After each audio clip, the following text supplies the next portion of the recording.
The subsequent story is about how broadly anti-Americanism penetrated into the post-Second World War Okinawan society and the Caribbean ones, and how deeply it was related to the making of anti-communism, especially about how the people's survival is reflected in literature.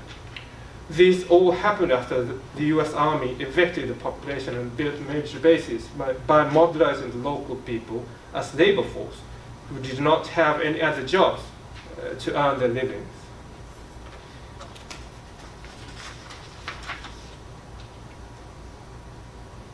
Unlike the situation in mainland Japan, which officially returned to international society in 1951 by the so-called peace treaty with the US, Okinawa was still under occupation, whose status was precarious to the extent that it officially belonged neither to Japan nor to the US.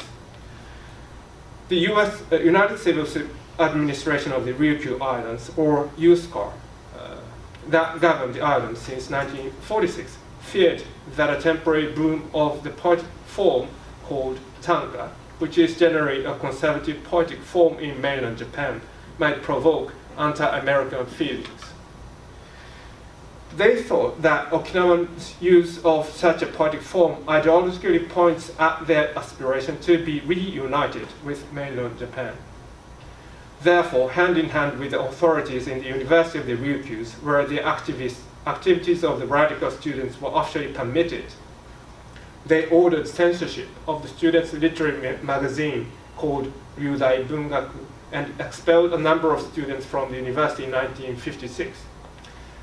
The fact that the official surveillance existed shows that the framework of reading and writing was delimited more or less by the US government. For instance, G2, which is the intelligence department of the United States Army in Ryukyu Islands and Korean Peninsula, regarded some couplets and poems published in the above literary magazine as anti-American poems. Here is excerpt from G2 report published in 1957.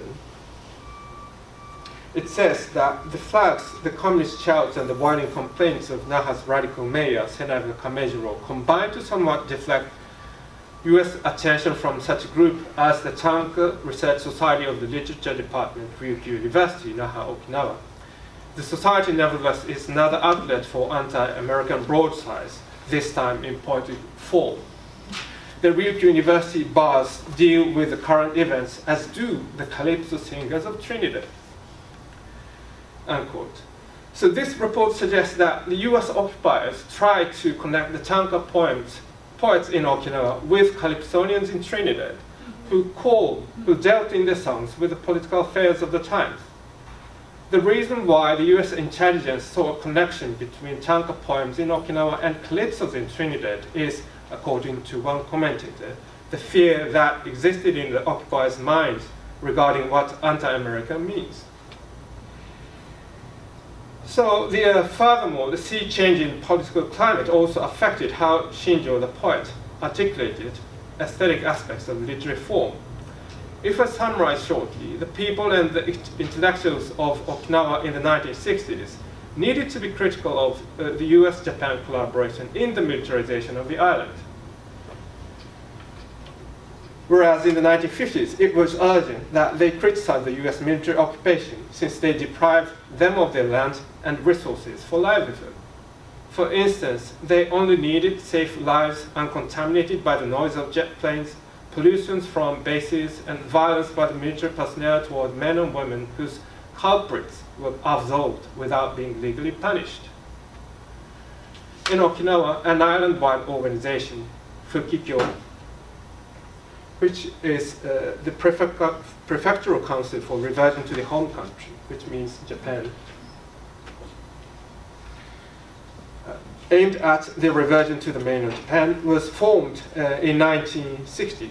This inclusive movement gradually affected not just the people in the mainland, but the policymakers of the US and Japan to reconfigure the geopolitics of the military and administrative power. Japan's Prime Minister and the US President Lyndon Johnson met 2 times in the late 1960s, and they decided not to decrease the military bases or the presence of nuclear arms in Okinawa. even after the coming reunification. After it was reported that Okinawa's reversion is nothing but an occasion to strengthen the military cooperation by the US and Japan, more than 50% of the people in Okinawa disagreed with the island's reversion in the early 1970s. Facing this, a small number of intellectuals proclaimed an anti-reversion or anti-state position, so as to offer an alternative to Okinawa's assimilation to Japan, which they saw was the enforcement of Okinawa's militarization as an outpost for the US invasion to Vietnam. The critical consciousness of Shinjo, the tanka poet, has been generally assessed in line with this anti-reversion group. Yet I would argue that his poems prefigure a possible form of coming solidarity, which is different from mimetic intimacy that tends to be visible when political debates become antagonistic. The following poems, in fact, represent the US black soldiers and also to make visible the shadows of death on their way to Vietnam.